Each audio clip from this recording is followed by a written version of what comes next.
Single dad accidentally sees female CEO changing, his life changes forever. The elevator doors slid open just as David Miller realized he had stepped onto the wrong floor, and into a moment that would change his life forever. He froze, heart pounding, as the polished glass walls reflected a scene he never meant to witness. In that instant, shock, embarrassment, and fate collided, setting off a chain of events neither he nor the powerful woman before him could have imagined.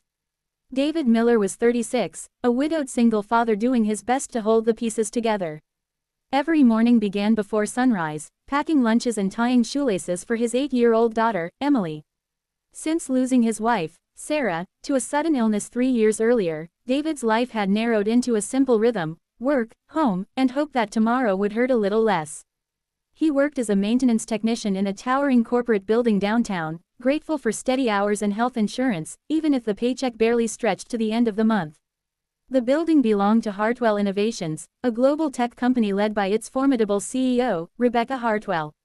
Rebecca was 42, known across the industry for her sharp mind, disciplined leadership, and seemingly unbreakable confidence. To the outside world, she was success personified: tailored suits, decisive words, and a reputation that commanded respect.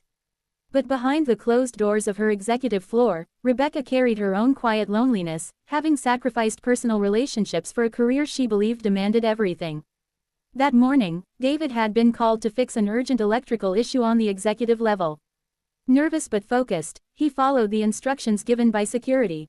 When the elevator opened, he stepped out quickly, eyes on his clipboard, until he looked up. Rebecca, thinking she was alone in a private changing area adjacent to her office, had been preparing for an important board meeting. David turned away instantly, face burning with shame, stammering apologies as he backed toward the elevator. Rebecca, startled, grabbed her jacket and steadied herself. Years of boardrooms had taught her composure, but this moment shook her. She saw the panic in David's eyes, not curiosity or disrespect, but genuine horror at the mistake. "It's okay," she said firmly, more to herself than to him. This was an accident. Security arrived moments later, but Rebecca dismissed them. David expected to be fired on the spot. Instead, he was sent home for the day, his job status uncertain. That night, as Emily slept clutching her mother's old scarf, David sat at the kitchen table, fear gnawing at him.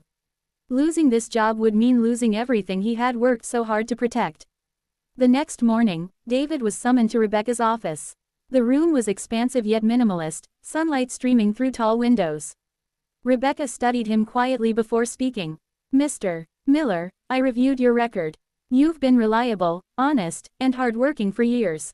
David nodded, unable to meet her gaze. "Yesterday was an accident," she continued. "But what struck me was your integrity." Instead of firing him, Rebecca offered David something unexpected: a chance. She had noticed inefficiencies in building operations that David had quietly improved over time. She asked for his input, really listened, and for the first time in years, David felt seen, not as a mistake, but as a man with value.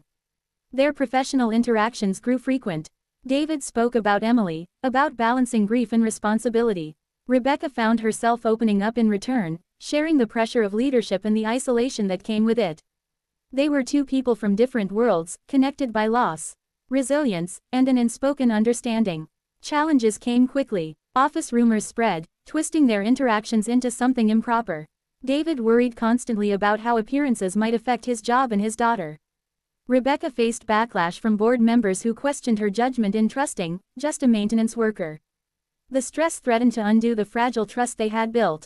When a major system failure struck the building during a critical product launch, chaos erupted. David stepped forward, working tirelessly through the night to fix the problem. Rebecca stayed too, sleeves rolled up, supporting her team instead of hiding behind authority. Together, they turned a potential disaster into a triumph. In the aftermath, Rebecca publicly acknowledged David's contributions, promoting him to operations manager, a role that came with better pay, stability, and dignity. More importantly, it sent a message that character mattered more than titles. Their personal connection deepened slowly, carefully.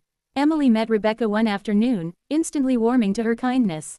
Rebecca, who had long believed she had no room for family, felt something shift inside her. She saw in David not just strength, but tenderness, the kind of love that rebuilds rather than replaces. Still, fear lingered. David worried about opening his heart again, about what Emily had already lost.